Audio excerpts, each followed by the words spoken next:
All right. Well, can you break down the relationship between the quote unquote homo culture, its relationship to house music, how that connection is? Okay. Well, they were partying and doing the parties before we were even going to the music box or anything like that. They Hmm. were at places in Chicago, like the Warehouse, Okay. uh, like Den One. Um, where else? The Bowery. This is in 1976. So cats were doing their thing back then, Okay. and but what happened was us heterosexual teenage kids in the mid 80's started getting a hold of the places like the Warehouse and the Okay. music box.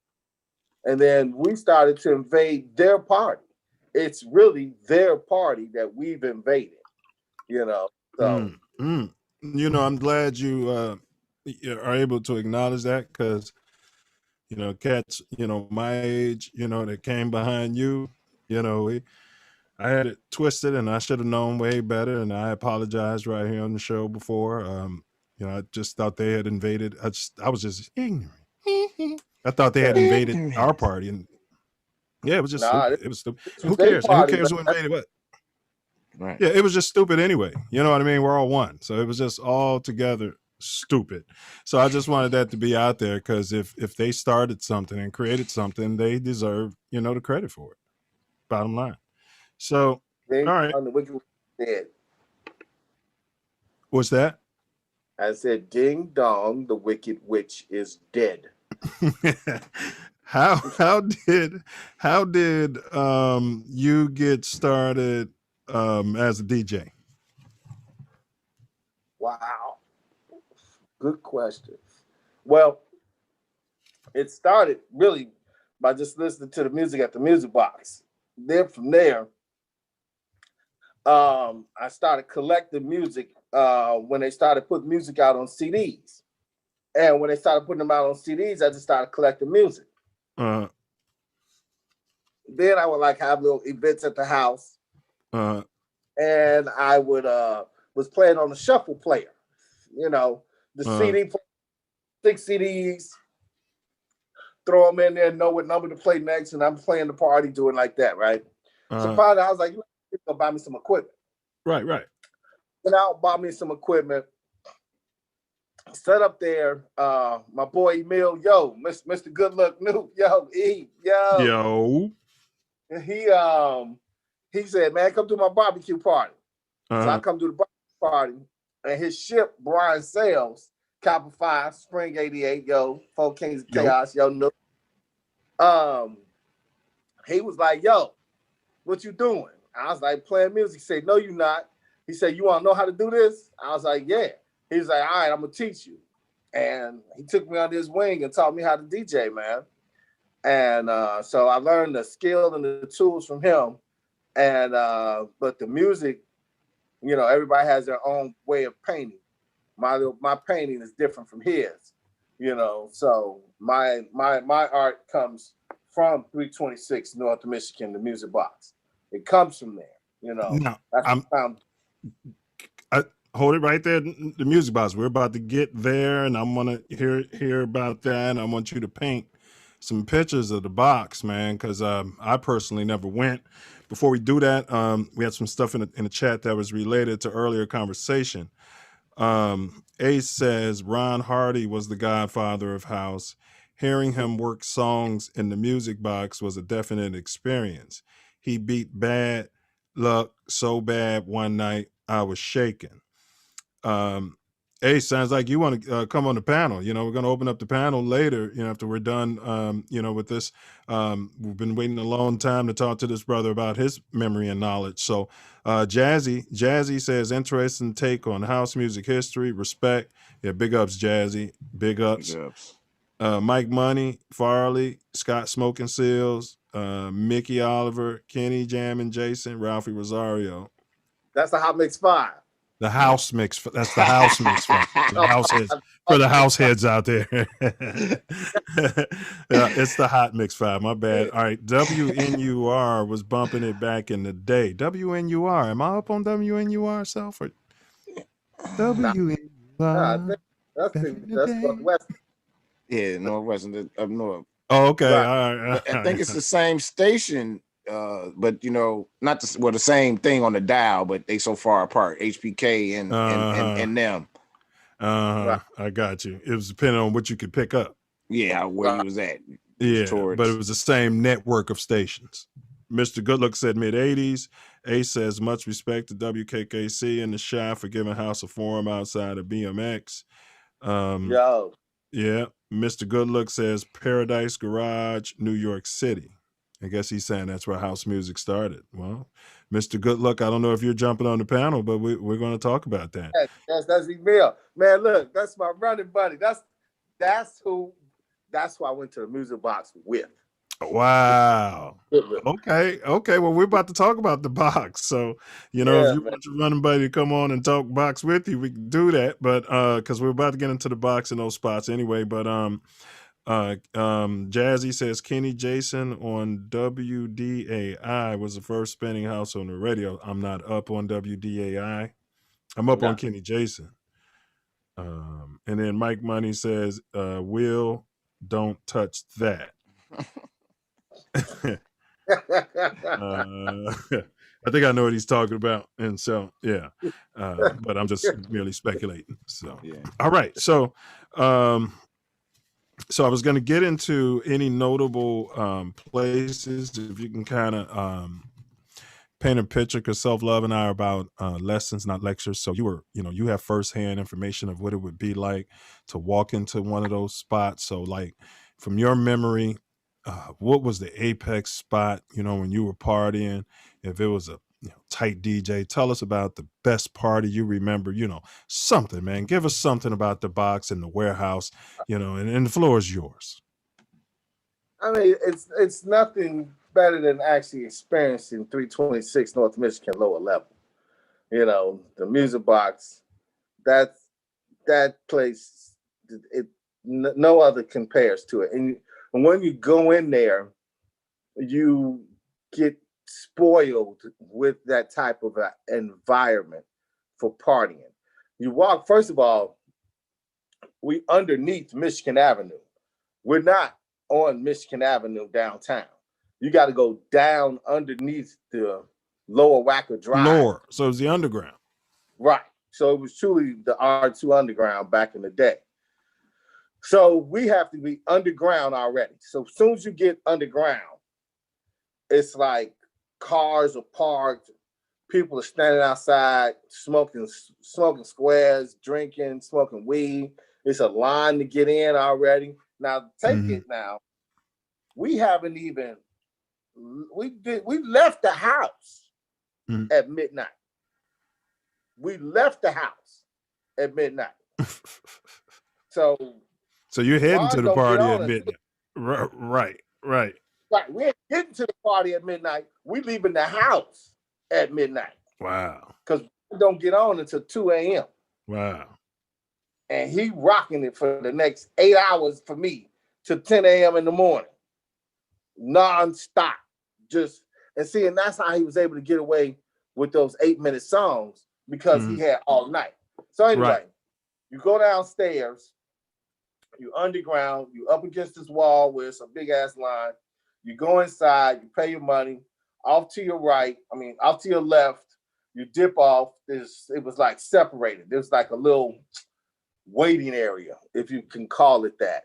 They had benches in there. They had fruit. They had water. They had cookies on a little banister. But you were always told don't eat and drink the cookies and stuff like that. So we tried to stay away. Wait a minute. Why wouldn't you eat and drink the cookies? Well, they may be laced with drugs, so you don't want to be caught bad out there. So you do the right thing and stay away from them. Somebody might have slipped something. Got you. Okay. Right. So, you hear the stories, you take heed to the stories, So it's like the little waiting area, and then you dip off to your right, and then you go through this little small corridor. Now it gets darker, and to your left is a mirror, the plastered up mirrors on the wall. They had mirrors right there on the wall where you can look at yourself as you're about to enter into the box. Oh, you mean make sure your clothes are good and all that? No, fuck clothes, dude. You were not there to look good. You were there to dance. You were not if you were there to post up, you was at the wrong location. Take that over there to Frankie Knuckles. We do not do that over here at the box. Man, we set up there. You walk in, as soon as you walk in, it's pitch black. All you see is a strobe light going. That's it. That's the only lighting we had. You saw the disco ball hanging down. You saw the mural of the music box to your left on the wall and the flashing lights, and then back behind you is the DJ booth where Ron is sitting up, going, it's like the box is like almost like a rectangle-like shape. So Ron was off to your left in the in the DJ booth while the whole party was spreading out to the right. And one of the best moments I can recall is when we first heard "Move Your Body," because we would always slam dance, and and it was the fellas slam dancing. It's uncontrollable. I mean, we just throwing bodies everywhere. You know what I'm saying? It's just mayhem. But when "Move Your Body" first came out, he first played it on the dance floor. Everybody started slam dancing, and that included the females. But we didn't want to throw them around, so it was like a controlled slam where everybody locked arms and just moved back and forth in the party when he was playing "Move Your Body." Oh man, like they say, that's the anthem. Man, look, when we first heard that song and we heard that cat say, "You gotta have house music all Here night come long." you. Like, God damn, he talking about us, man. This our shit, Hold on, here it comes. Hold on, when you do here. You a Frankie boy. Y'all talked a lot about Ron Hardy, huh? Y'all just gonna do Frankie like that, huh? Look, really? Let me explain something to you, man. Frankie was for the older crowd. I'm gonna cut it down and let you tell your story, but you the one who mentioned this song, so go ahead, bro. Yeah, this is Marshall Jefferson. What you talking about? Yes, sir. Yeah. All right. So you were saying one of the biggest moments this song was on. Ron was playing it. I think you were saying. Yeah, at the box, man. And we were all united together, slam dancing through the box to this song, man. And there's a version. What's funny there, Miles? Slam dancing through the box, bro. You know what I mean? Can't believe that?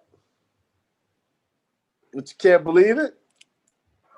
Man, I'm just picturing it, bro. Man, it was harmonious, man. It was all love, and yeah. that's shit that you just never forget. You never forget when you see a cat like Ron Watkins climbing a pole through strings of life at a party. I mean, this is just being free, just doing your own thing and not being judged for a thing that you're doing out there. Just letting the music just take your heart and soul. That's why it's not all about, and that's why it's not a house head. Because, dude, it's about touching your inner spirit. That song, that instrument, that lyric, just may be that one lyric that you may need to hear to help you make it through that day or that moment or whatever it is. That instrument, that sound of a violin, a xylophone, an oboe, anything, man. The music is what really just touches your heart and soul. And that's what they've taken away from all of us is the beauty of just music, man. Now it's just noise. It's just sounds. Well, and I know, excuse me, and I know you were in a previous house episode we did, you were commenting, you had told the nation one of the reasons why the partying started or ended so late, for the safety of in other words, why they would let the parties out as opposed to ending a Oh, party at 3, yeah. 4 a.m. Look, it was a cat that shared the reason why the parties back in the 70s, the gay parties, let out so late in the daytime. It was possible for them to now be able to blend in with everyone going to and from work instead of standing out by themselves at 2 or 3 o'clock in the morning. So it was also done for a matter of safety. So, I mean, and we just naturally thought that's how you're supposed to party. You know, we would party to 10 a.m. in the morning. They would have marathons from Friday at midnight to Sunday at noon. That same party all the way through. All you needed was your little wristband to be able to come back and forth. But it was some cats that would bring clothes and sleep inside the party, man. That shit was crazy back in the day, man. That's how much we loved it, man. That's why he's like house head. No, dude, no. That's great history. No. That's great history. And then you were saying that I think you guys would, I think then go at the juice bars, like go with the what was that? That's why you they can't were call it juice.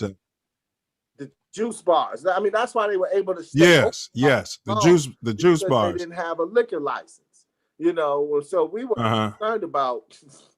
We weren't concerned too much about liquor. We was too busy taking care of business with other kind of party favors, you know. But that's why it's so interesting in today's environment where these events are being held at bars, and then they're looking for the tab at a bar to go in a certain direction with house people when we've never relied or did bars. We didn't do bars. We did juice bars. But our bar was in the car before we got into the party. That was our bar. We ain't never had to pay for a drink. Okay, so but what if somebody was a Gentile? Like I know they wouldn't let me in if I'm not like a Jew. Juice, like yeah, the juice bar. Right. So that was in Jewtown. I don't think you can call it Jewtown. Was it the juice bars in Jewtown? No, let's have some fun now.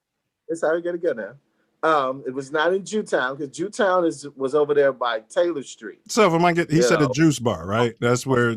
That's what he said. Right. Juice bar. Right. So this is. So we're talking about kosher beverages. We're talking orange juice. Okay. Got you. Like frozen juice. Juice. Not the religion. Got you. Okay. Juice. All right. We're on one page. Got you. That's a juice bar. That's how they were able to stay open so long, because they didn't have a liquor license to be closed down at a certain hour. Gotcha. So that's how we were able to get away. And again, that's how, you know, today's individual is like, you know, I'm not, you know, alcohol was really never a part of house. Alcohol was never a part of. Alcohol was being drank, like I said, outside in the cars, but it was never a part of the party. You know what I'm saying? It was never. So you're saying like the current, these people doing this stuff in bars now is just more of a money grab. You're thinking everything's a money grab. What are you talking about? I mean, I'm saying where the expectations of thinking that it's going to be very lucrative as a result of having a bar, to me, is not a good idea, because the culture was never about bars. You know, it was never about, you know, it was about the music itself, you know. And then did you ever get a hold of like some Frankie tapes and some Ron Hardy tapes, you know, how people get a hold of them and dub them and sell them and stuff? Well, no, I never did any of that, man. I was always one that was just always going and just having a good time. There was no need to do all of that to try and get rich Well, off even of if so you much. didn't, even if you didn't take the tapes, people would have to have taken the tapes, and then they would be on the street dubbing the tapes. I guess you'd have to do it because you can hear the music at the club. I got you. Yeah. Exactly. Yeah. Exactly. You know, but there was that need for it, you know, throughout the week. You know, Yeah. it's an everyday thing. It's not just, you know, on the Yeah, that was weekend. it was like a business. I don't know if they were leaking the tapes themselves, but it was always people Well, stealing you tape know, parties. everyone had their own connections that they would utilize to get their tapes. You know what I'm saying? And then everybody would just be dubbing the daylights out of the tapes. And Right. that's how it really spread, you know. Hey, you guys, and real quick, we're with DJ Big Will, and we're going to start talking about the Debauchery Ball. It's a film documentary, but this is DJ Big Will, and he's an author. If you got the title available, and then we got YouTube. His channel is YU Dance Radio, SoundCloud DJ Big Will, Facebook YU, that's the letter Y and then the letter U, Dance Radio. And then Twitter, he's at Y, and that's WHY, the letter U, and then Dance. And if you want to find him on IG, he's DJ Big Will 1999. That's who we're with. He is a house person through and through. House person, right? Can we say house person? Right. He's house. Just say he's house. He's house. All right. He's house. Oh, no. It's house. Yeah. Yeah. He's ahead, author of 101 Reasons Why It's Okay to Be an Angry Black Man in the United States of America. KKK. That's the KKK. That's right. Malcolm X and Dr. King died in vain. Yeah, that's heavy. That's heavy, man. That's heavy. I mean, that's heavy, man. I'll just say that. That's heavy. But, you know, we got that topic for another day.